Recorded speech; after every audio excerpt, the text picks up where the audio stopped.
বাংলার সব থেকে বোকা মানুষটির নাম নওশাদ সিদ্দিকী, কিন্তু আমি মানুষের জন্য 100 বার বোকা হতেও প্রস্তুত আছি। আমাকে বফার দেওয়া হয়েছিল বিভিন্ন ভাবে টাকা পয়সা, মন্ত্রিত্ব।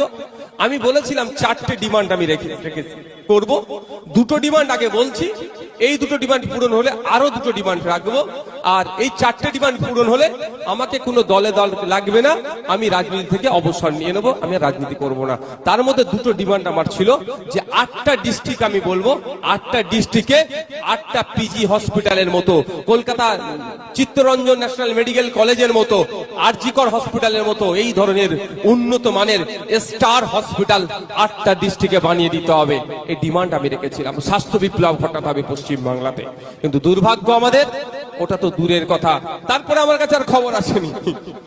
ও জানে, ও ভেবেছিল হয়তো আমি কিছু টাকা পয়সা নেবো, কিছু পদ নিয়ে নেবো, আমি তৃণমূলে জয়েন করবো। অত সহজ?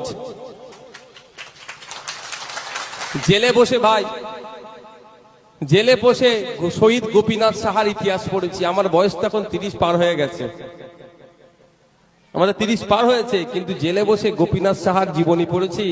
19 বছর বয়স তার, মানে আমার থেকে 10-11 বছরের ছোট। শুনে যান আপনারা। শহীদ গোপীনাথ সাহা, শ্রীরামপুরে, আমাদের শ্রীরামপুর ক্ষেত্রমোহন স্ট্রিটে ওনার বাড়ি ছিল। ওনাকে ফাঁসির অর্ডার দিয়েছিল ব্রিটিশরা, ব্রিটিশদের বিরুদ্ধে লড়াই করতে গেছে, অনেক ইতিহাস।